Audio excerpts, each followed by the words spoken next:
My mother found herself a new husband. They excluded me from the inheritance and kicked me out of the house. But when I inherited $7 million, I suddenly became very important to them. When I was 14, my whole world changed. My mom, Kelly, remarried, and not just anyone but a man named Jack. At first, I didn't think much of it. I knew Mom was lonely after she and my dad split. Jack seemed nice enough from the few brief meetings before the wedding. But I quickly realized he wasn't just a stranger moving in. He was bringing someone else with him. His son, Michael, 3 years older than me. Michael and I didn't hit it off. Actually, we barely spoke at all. The first time we were left alone, we sat in this unbearable silence, each of us probably wondering why we were suddenly forced to live with a stranger.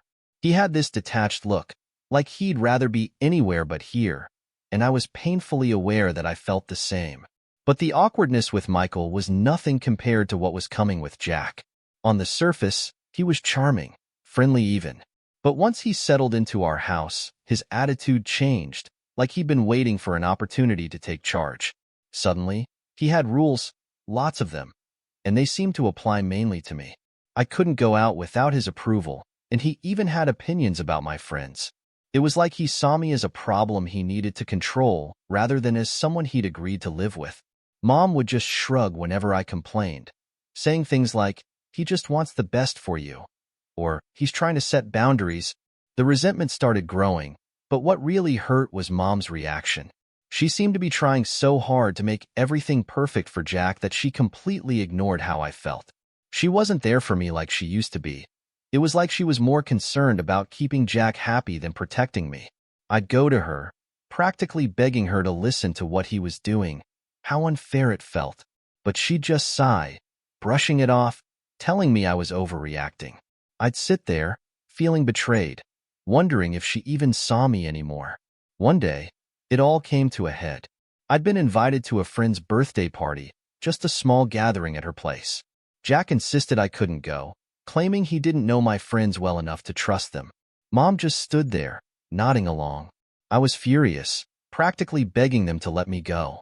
Michael, of course, got to do whatever he wanted. He could come and go as he pleased. It felt like there were two different sets of rules, and I was the only one stuck on the wrong side of them. I stormed off to my room, feeling like I was living with strangers who didn't care about me at all. Then there was the incident with my phone. Jack decided one day that he needed to monitor my online activity, which basically meant he took my phone whenever he felt like it.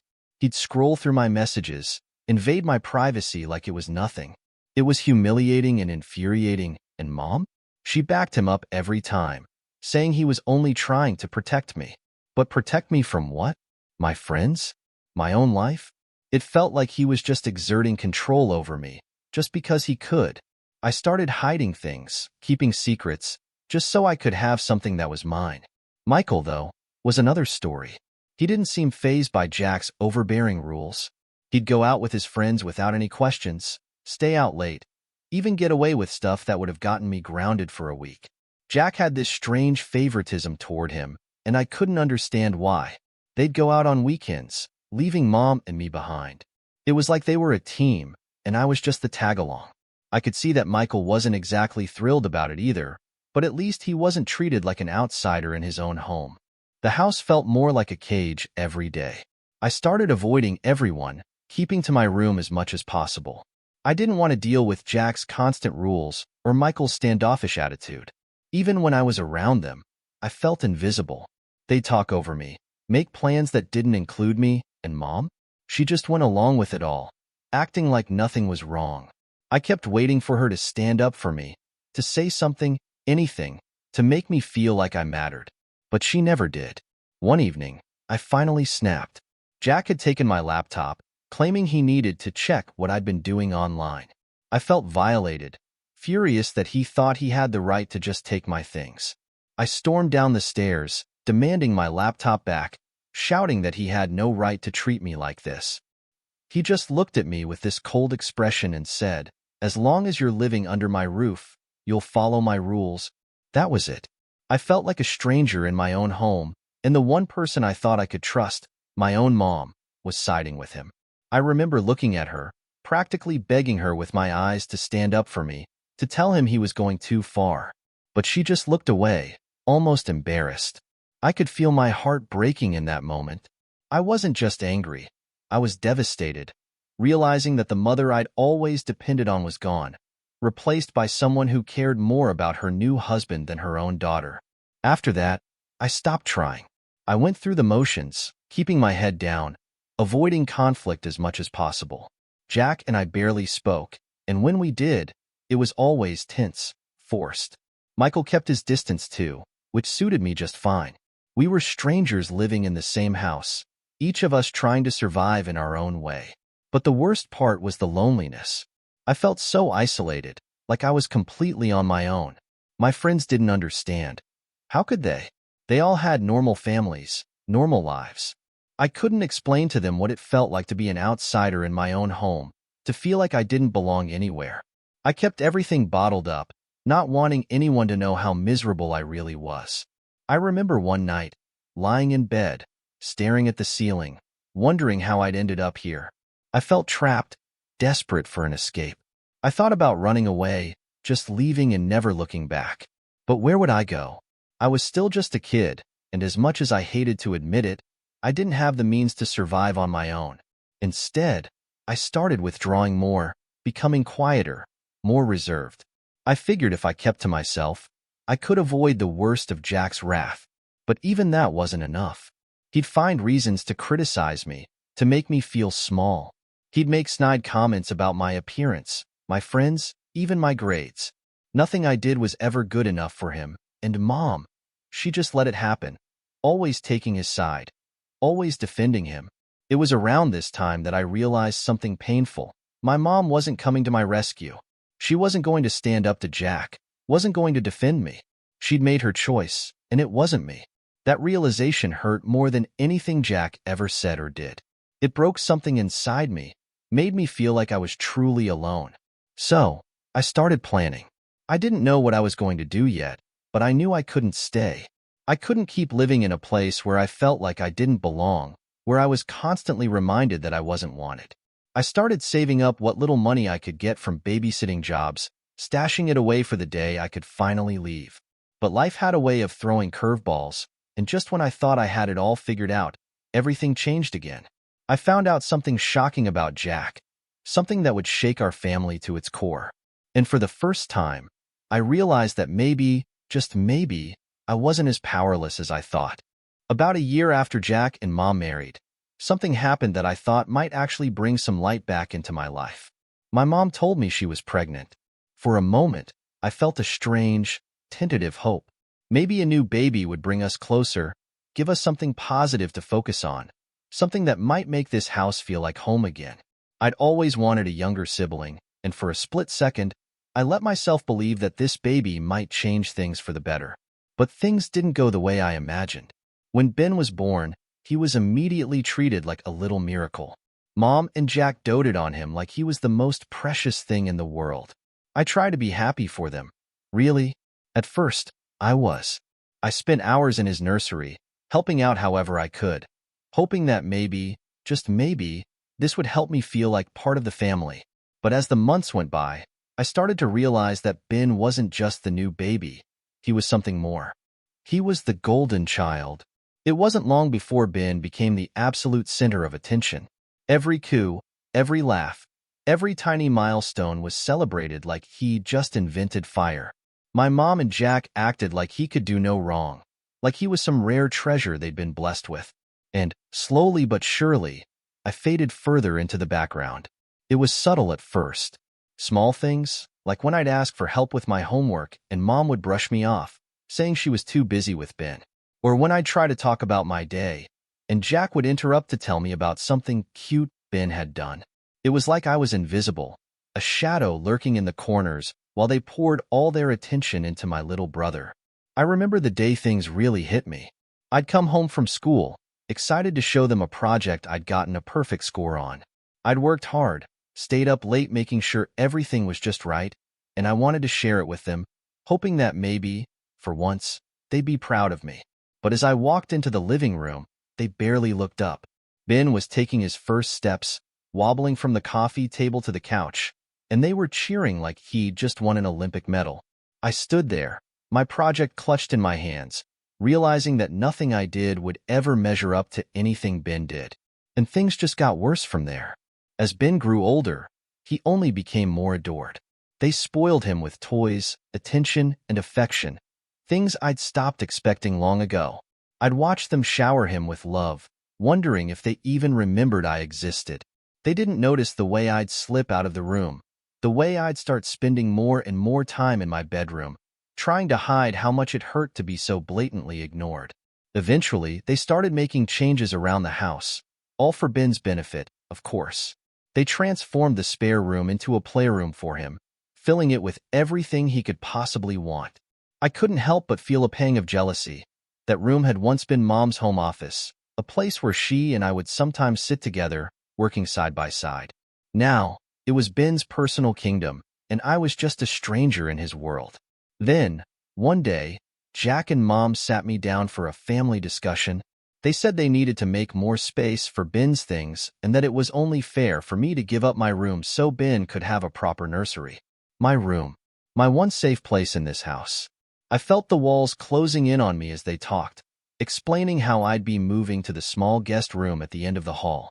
The guest room barely had space for a bed and a desk, let alone any of my things. It felt like I was being pushed further and further out of their lives. I tried to argue, to tell them how unfair it was, how much my room meant to me. But they dismissed my concerns, saying it was only temporary and that Ben needed his own space. Only temporary. Those words rang in my head, empty and meaningless. I'd already seen how permanent their favoritism for Ben was, and I knew this wasn't temporary. They'd already made their choice. Ben was the one who mattered. After that, it was like I didn't exist at all. Jack and Mom only had eyes for Ben, and every little thing he did was met with praise and celebration. Meanwhile, my achievements, my struggles, my entire life went unnoticed. I felt like a ghost, trapped in a house that didn't want me, with people who barely acknowledged my existence. Even Michael, who had never been particularly close to me, seemed distant and absorbed in his own world.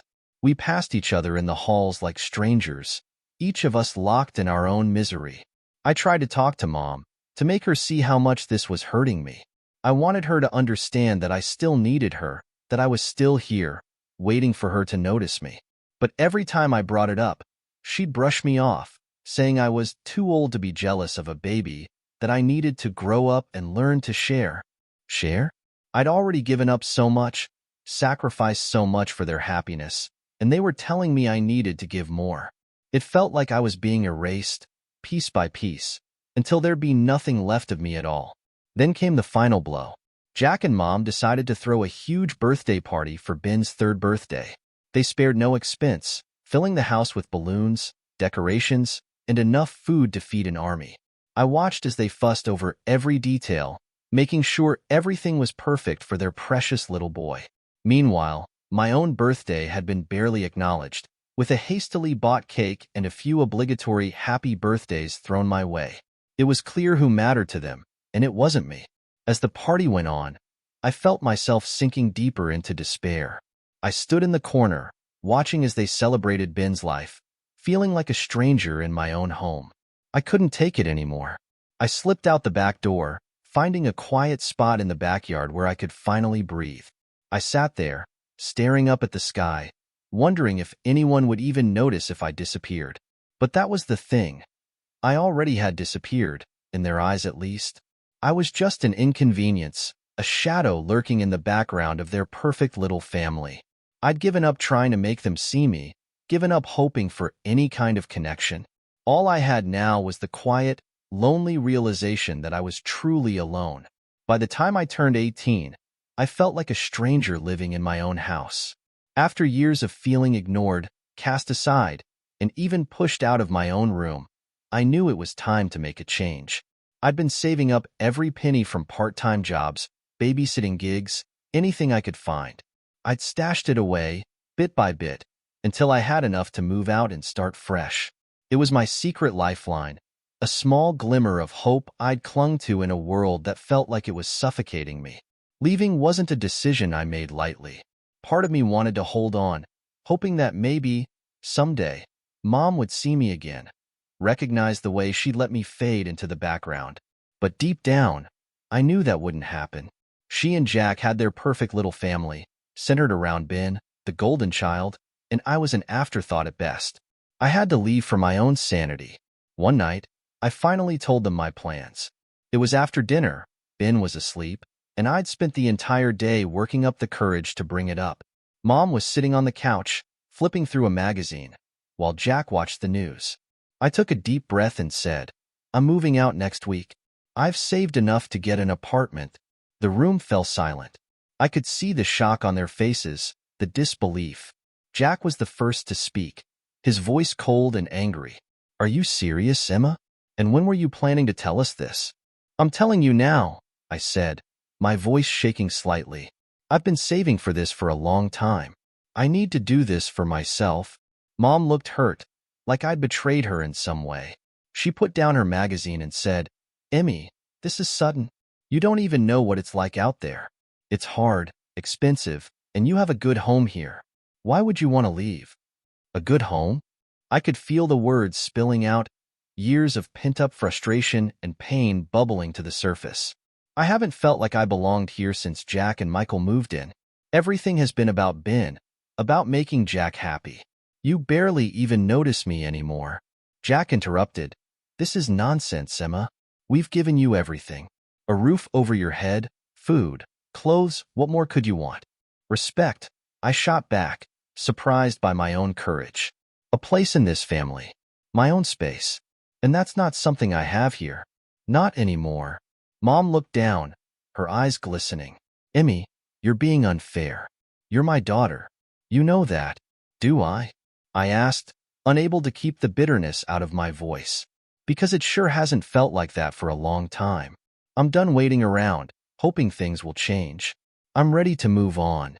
Jack's face turned red, his voice getting louder. "If you walk out of here, don't expect us to come running after you when things get tough. You're going to learn how hard the real world is, and you'll regret leaving this family." I just nodded, feeling strangely calm despite his anger. I'd expected this reaction, expected him to try and guilt me into staying, but I was prepared. "I've thought it all through," I said quietly. "I know it's not going to be easy, but I'd rather struggle on my own than stay somewhere I'm not wanted." I thought Mom might say something to change my mind, to beg me to stay, but she just sat there, silent, as Jack ranted about how ungrateful I was, how I didn't appreciate everything they'd done for me. His words stung, but they didn't change my mind. I was already halfway out the door in my heart.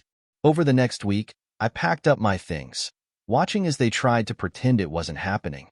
Mom avoided me, spending most of her time with Ben, who was blissfully unaware of the tension in the house. Jack acted like I was invisible, barely acknowledging me as I moved boxes out to my car. Michael was around occasionally, but he didn't say much. He'd grown more distant over the years, lost in his own life, and I doubted he even cared whether I stayed or went. On the day I finally left, I felt a strange mix of emotions: sadness, fear, excitement, and relief. I hugged Ben goodbye, feeling a pang of guilt for leaving him behind in a house that felt more like a prison than a home. But I knew he was their golden child, their favorite. He'd be fine without me. Mom gave me a quick, tight hug, her face expressionless. "Take care of yourself, Emmy," she said softly. I waited, hoping she'd say something more, something that would make me feel like I mattered. But she just stepped back, her eyes avoiding mine. Jack didn't say goodbye. He just stood in the doorway, watching as I loaded the last box into my car. I could feel his disapproval like a weight on my shoulders, but I pushed it aside. This was my decision, my life, and I wasn't going to let him guilt me into staying. As I drove away, I felt a strange sense of freedom. For the first time in years, I was free of their rules, their expectations, their constant favoritism. I was on my own, finally able to breathe without feeling like I had to fight for space. The future felt uncertain, but it also felt like it was mine, something I could shape and control without anyone telling me what to do. It had been a couple of years since I'd left home. I'd managed to build a small, independent life for myself, scraping by with a mix of part-time work and frugal living. Despite the challenges, I was proud of how far I'd come. Living alone wasn't easy, but the freedom I felt was worth every sleepless night and every ramen noodle dinner. I was finally my own person, away from Jack's oppressive rules and my mom's silent neglect. One day, out of the blue, my phone rang. It was my mom. Her voice was unusually tense, and she told me that Jack had been diagnosed with a serious illness. The news hit me harder than I expected. Despite everything, despite all the bitterness and resentment I felt toward him, he was still a part of my life, like an anchor, heavy and immovable. The thought of him being vulnerable, weakened, almost felt surreal. Mom asked me to visit him at the hospital, and I felt a strange mixture of emotions: reluctance, curiosity, and an odd sense of duty.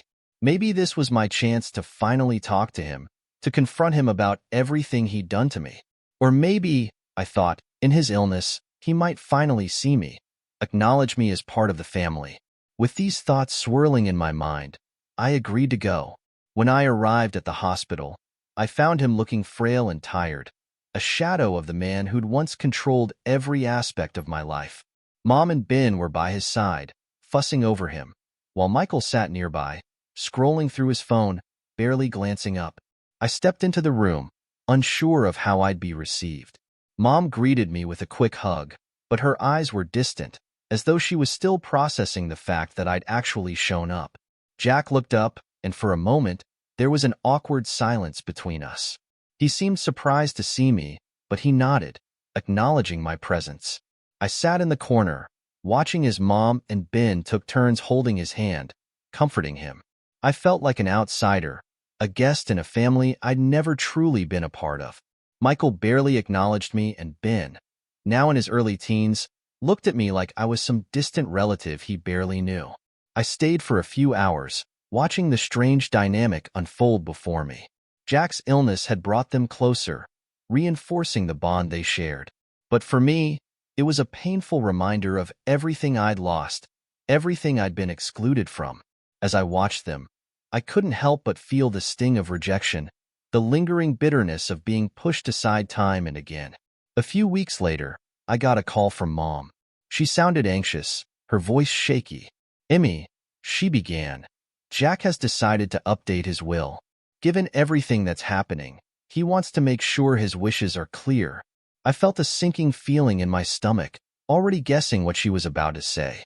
But I let her continue, waiting for the blow. "Jack wants to leave his inheritance to his biological children, Michael and Ben. It's nothing personal, Emmy. He just feels that it's only fair, given the circumstances."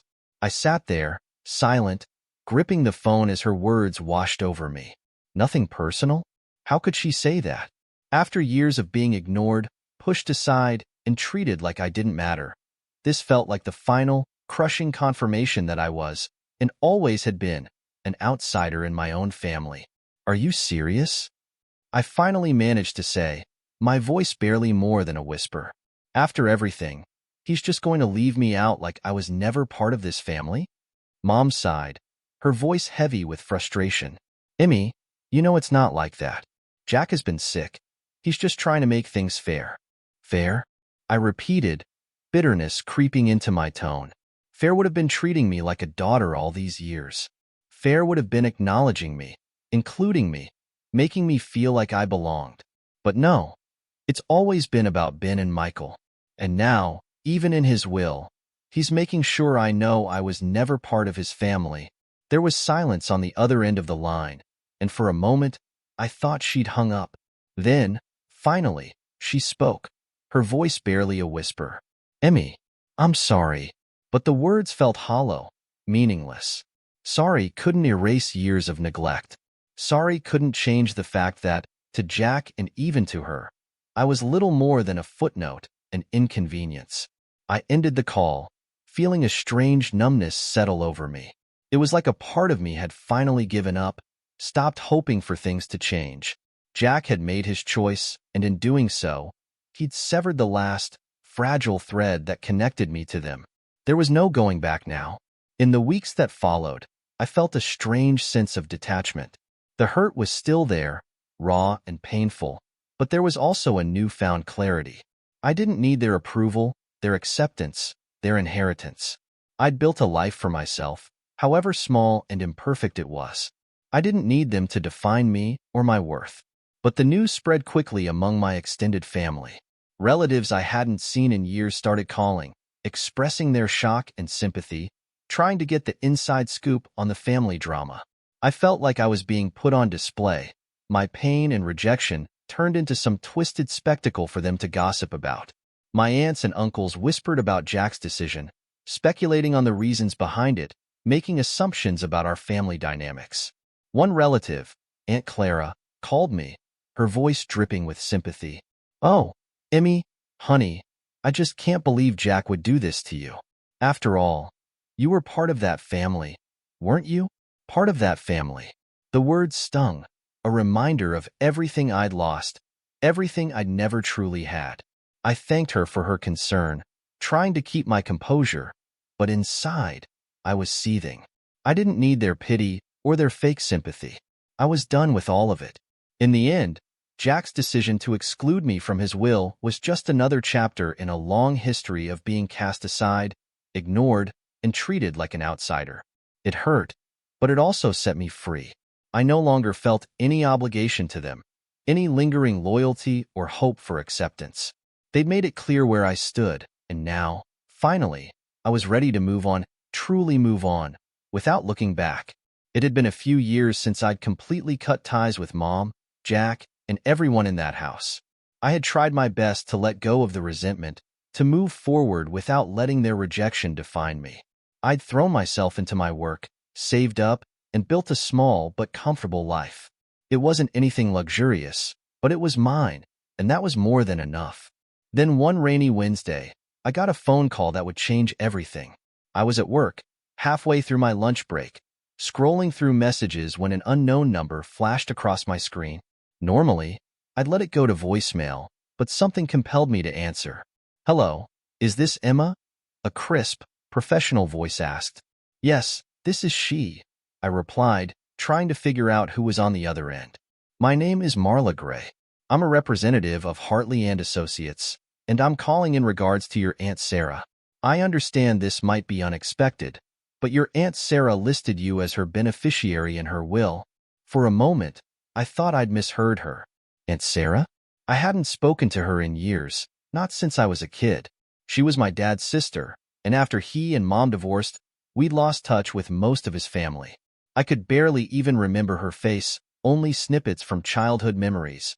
Her loud laugh, the smell of her lavender perfume, the way she'd slip me candy behind Mom's back. But why would she leave me anything? I don't understand, I stammered, trying to process what she was telling me. Why would Aunt Sarah leave me anything?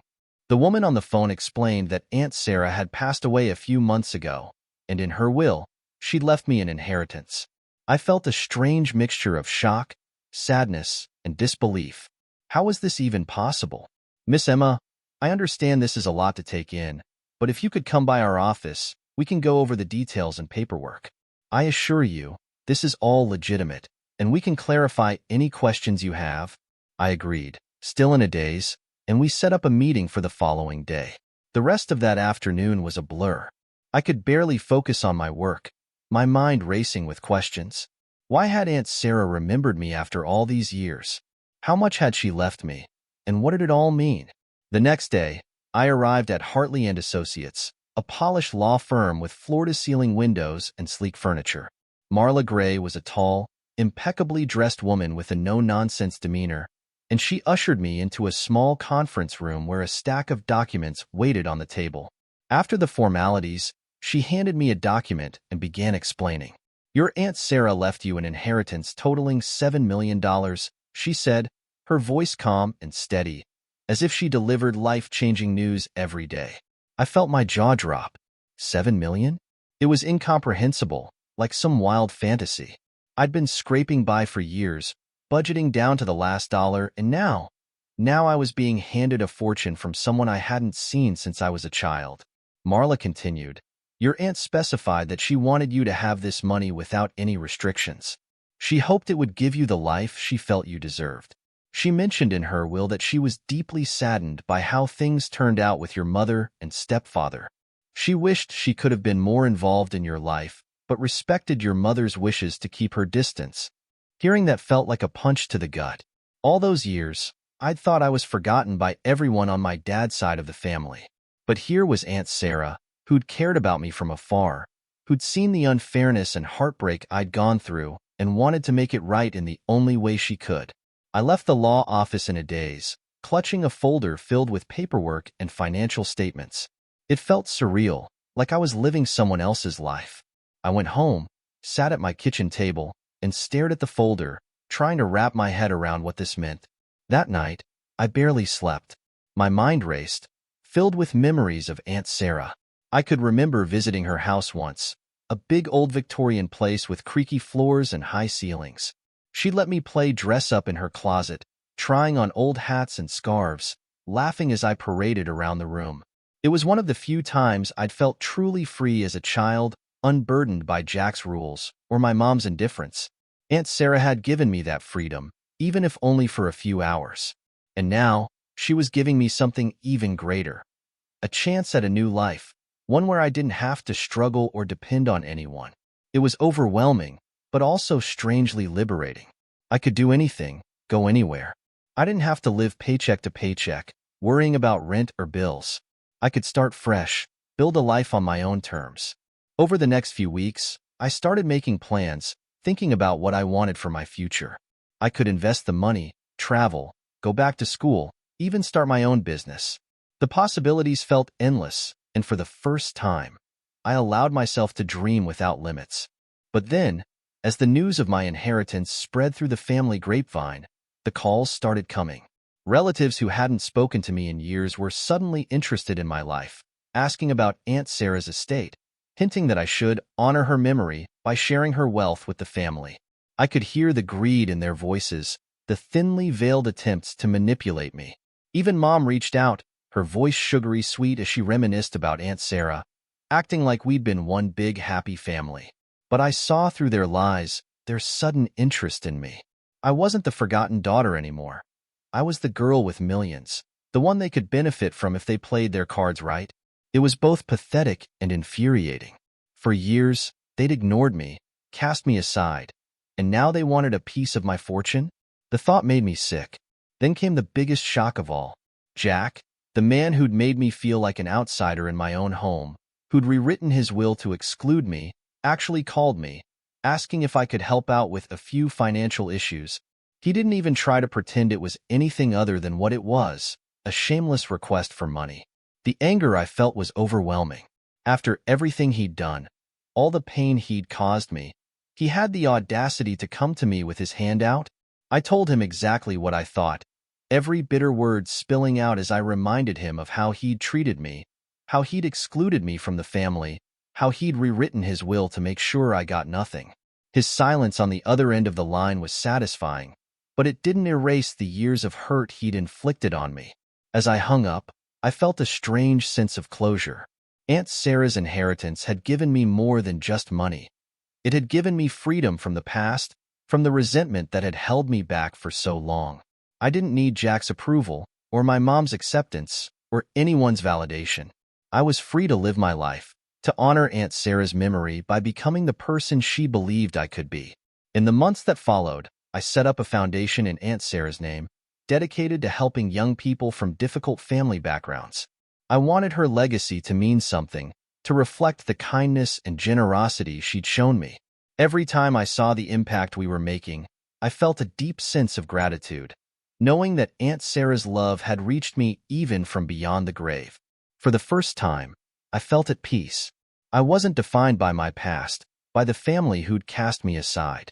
I had my own family now, a family of people I could help, people who needed someone to believe in them, just as Aunt Sarah had believed in me. And in that, I finally found the acceptance I'd been searching for all along. As soon as news of my inheritance got out, it didn't take long for the vultures to start circling. I hadn't realized just how fast gossip traveled in my family. Suddenly, relatives I barely knew, people who hadn't spoken to me in years, were calling, texting, and emailing, all with one purpose: to get a piece of Aunt Sarah's fortune. The calls started innocently enough. with distant cousins and old family friends reaching out to congratulate me and catch up. I could hear the barely disguised eagerness in their voices, the probing questions about what I planned to do with the money. It wasn't long before the messages grew bolder. "Emma, you know how hard things have been for us," one relative said. "A small share of that inheritance could go a long way." It wasn't just distant relatives either. My mom, Kelly, was one of the first to contact me, claiming that she and Jack were facing unexpected financial struggles. I listened to her voice on the phone, amazed at how easy it was for her to shift gears, from ignoring me to pleading with me for help. "Emmy, we're not asking for much," she said, her voice trembling with what I could only assume was practiced vulnerability. "Jack's medical bills are piling up, and Ben is getting older. We're just trying to keep things together." I took a deep breath, feeling the anger simmering beneath the surface. "Mom, do you remember when Jack rewrote his will? He made it clear that I wasn't family, that I wasn't worth a single cent of his estate. And now, after all these years, you expect me to just hand over Aunt Sarah's money?" There was a pause, and I could feel her scrambling for an answer. "Emmy, that was different. Jack was going through things, and we all make mistakes. But this is family we're talking about." "Family," I repeated, almost laughing at the absurdity of it. "You've only remembered I'm family now that there's money involved. Where was this loyalty when I needed it?" The conversation ended abruptly, with Mom muttering something about how ungrateful I was, how she'd sacrificed so much for me. I hung up, feeling strangely liberated. For years, I'd craved their acceptance, their validation. But now, with Aunt Sarah's inheritance, I finally understood that I didn't need it. I was done playing by their rules, done being the daughter they forgot about until it suited them. But the calls didn't stop. Jack tried to reach me several times, leaving messages filled with guilt-tripping monologues about family obligations and doing the right thing. Even distant cousins and family friends kept pestering me, some outright demanding financial assistance as if they were entitled to my money. It all came to a head one evening when I received a call from an unknown number. When I answered, I was greeted by a woman's voice, introducing herself as a lawyer representing my mom. "Emma, I'm reaching out regarding a lawsuit your mother is preparing to file. She claims that a portion of the inheritance rightfully belongs to her, given the financial support she provided during your childhood." I felt my blood boil. A lawsuit? Mom was actually trying to take me to court over my own inheritance? I knew she was desperate, but this was a new low. "Look," I said, keeping my voice steady, "you can tell my mom that I'm well aware this is a scam. I have records, statements, and witnesses who can testify to how little support she provided me over the years. If she wants to play this game, I'm ready." The lawyer paused, clearly taken aback by my confidence. After a moment, she said, "I'll relay the message, but I urge you to reconsider. Legal battles can be messy." "Then maybe she should have thought about that before trying to take money that isn't hers," I replied, hanging up with a sense of finality. The lawsuit never materialized. Mom must have realized that she didn't stand a chance, that I was prepared to fight back with every bit of evidence I had. But the whole ordeal left me drained, disillusioned with people I'd once considered family. It was the final confirmation that they saw me as nothing more than a bank account, a means to their ends. I was done. With the inheritance securely in my name and my family's schemes behind me, I felt a strange sense of freedom. For the first time in years, I was able to focus on myself without any strings attached. I threw myself into building a new life, one where I was surrounded by people who genuinely cared about me. I made friends who valued me for who I was, not for what I could give them. I also began working on my career, exploring fields I'd always been interested in but never had the means to pursue. I took courses, attended workshops, networked, and slowly but surely, I started to build a future that was entirely my own. The money Aunt Sarah had left me wasn't just a financial blessing. It was a second chance, a ticket to a life I'd never thought possible. But as liberating as it was, the journey wasn't without its struggles. I had to confront years of self-doubt, the ingrained belief that I was never good enough, that I didn't deserve happiness. Therapy helped, as did the support of the new friends I'd made. Bit by bit, I learned to let go of the past, to forgive myself for the choices I'd made out of desperation and pain.